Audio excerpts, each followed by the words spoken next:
حضرت بشر شافعی رحمۃ اللہ علیہ کا زمانہ بہت عزت کرتا تھا۔ بغداد کا ایک تاجر کہتا ہے کہ میں بشر حافی کو بالکل بھی پسند نہیں کرتا تھا، اس لیے کہ وہ صرف فرض مسجد میں پڑھتا تھا، باقی نماز گھر جا کے پڑھتا تھا۔ میں کہتا کہ اگر اتنا ولی ہے تو باقی بھی مسجد میں پڑھے۔ ایک دن میں نے سوچا کہ اس کی جاسوسی کر لیتا ہوں۔ کہتے ہیں کہ حضرت بشر رحمۃ اللہ علیہ نے جمعے کے فرض پڑھے اور دوڑ کر نکل گئے اور میں بھی پیچھے ہو گیا۔ میں نے کہا میں نے سنتے چھوڑ کر اس کا پتہ کرنا ہے اور نفل بعد میں پڑھوں گا۔ حضرت بشر رحمۃ اللہ علیہ جلدی سے ایک کباب والی دکان پر گئے، وہاں سے کباب خریدے تو میں نے سوچا کہ بوڑھے کی عمر دیکھو اور اس کے ذائقے دیکھو، اس عمر میں بھی کباب کھائے گا۔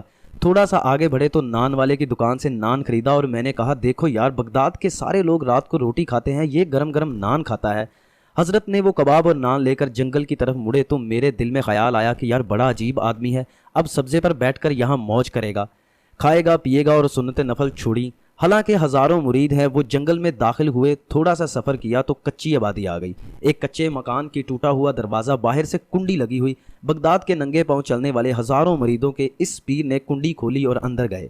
ایک فالج زدہ بابا جی بیٹھے ہوئے تھے۔ حضرت بشر حافی نے اپنی پگڑی کھولی اور اس آدمی کے منہ سے پانی نکل رہا تھا، لال ٹپک رہی تھی، اس لیے پہلے اپنی پگڑی سے منہ صاف کیا، پھر پیالے سے پانی ڈال کے منہ دھویا، پھر حضرت نے اس کی ٹانگوں پر کپڑا ڈال کے روٹی کا لقمہ توڑ کے اس کے منہ میں ڈال کر کہنے لگے، بابا جی ناراض نہ ہونا، جمعے والے دن مجھے دیر ہو جاتی ہے، ابھی تو میں نے سنتے اور نفل پڑھنے ہیں، ناراض نہ ہونا، مجھے دیر ہو جاتی ہے۔ کہتے ہیں وہ بابا رو پڑا اور کہنے لگا، بشر مجھے یہاں 14 سال ہو گئے، تو روز آ جاتا ہے، میں پتہ نہیں کب تک لاش پڑا رہوں گا، تو کب تک آئے گا؟ تو بشر حافی نے بابا کے آنسو پوچھ کر کہنے لگے، تو فکر نہ کر، آج کے بعد یہ جملہ نہ کہنا کہ تو میرے لیے بوجھ ہے۔ فرمایا لوگ سمجھتے ہیں کہ میں عبادت کر کے یہ مقام پایا ہے، لوگ سمجھتے ہیں کہ میں نوافل زیادہ پڑھتا ہوں، دنیا جانتی ہے کہ میری رات کی تسبیح زیادہ مضبوط ہے۔